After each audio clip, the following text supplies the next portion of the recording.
developing right now. A man is facing a felony charge accused of brutally killing a cat. It happened Monday afternoon at a mobile home park in Cedar Springs called Cedar Springs Mobile Estates. News Channel 3's Jared Worksma is live on the scene right now with more. Jared.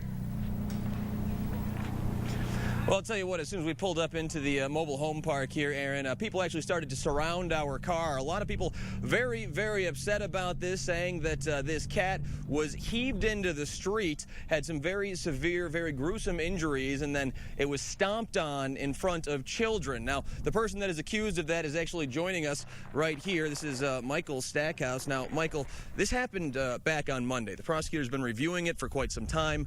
Tell me this from your perspective. You see it obviously very differently. I was in my house. The cat came. We had a barrier up to keep our dogs inside the house. You know, the cat had jumped over that into my house. I tried to catch it in the kitchen, and it got around me and straight down the hall. When my dogs realized that there was a cat in the house, they started chasing it too. You know, because it's a cat. So how did it get hurt? When I went in the bedroom to try and get out from underneath my bed when it was spraying all over, I had finally got enough out to where I could grab it. I grabbed a burp cloth from my 5-month-old's pile of burp cloths and tried to put it over the cat to grab it because I don't know if it's, you know. How did the cat get hurt?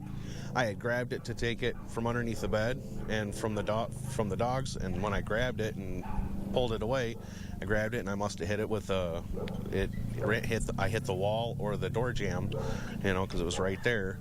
And I didn't mean to hurt it, you know. It was just I pulled it and I hit it. And so you're saying though that actually killed the cat?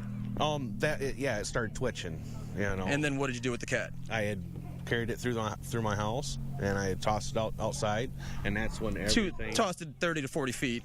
No, not 30 to 40 feet. No, it was probably. Okay, well that's what the police chief is telling us about that far. And people are saying though that the cat, when it landed, its jaw was hanging off, and these details are gruesome. I apologize, and that its eye was actually hanging out. And they say that there was a lot of noise in there beforehand.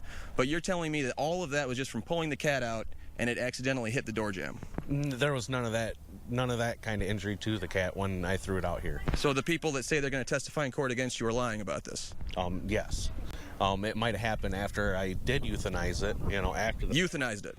Yeah. How'd you do that? I did stomp it, and that I feel... They said you came out of your house and you were saying, do you think I'm scared, do you think I'm scared, and then stomped repeatedly on its head. No. I had walked to the office to let the office manager know that what I had just done, so she knows what's going on, and she had already told my wife to call the cops.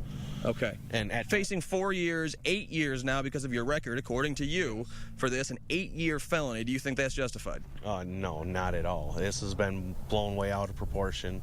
It came in my house. I was protecting my house, my animals. My wife, she's allergic to cats as well. I understand. Michael, we're going to give you much more time to talk about this more. Thank you very much. We are going to let Michael explain his full story. We're going to give him some more time, have some more information from some of the witnesses coming up live at 6 o'clock, and then we'll have a full story for you tonight, live at 10 on the CW, live at 11 right here on Channel 3. But for now, we are live in Cedar Springs. I'm Jared Worksma, News Channel 3.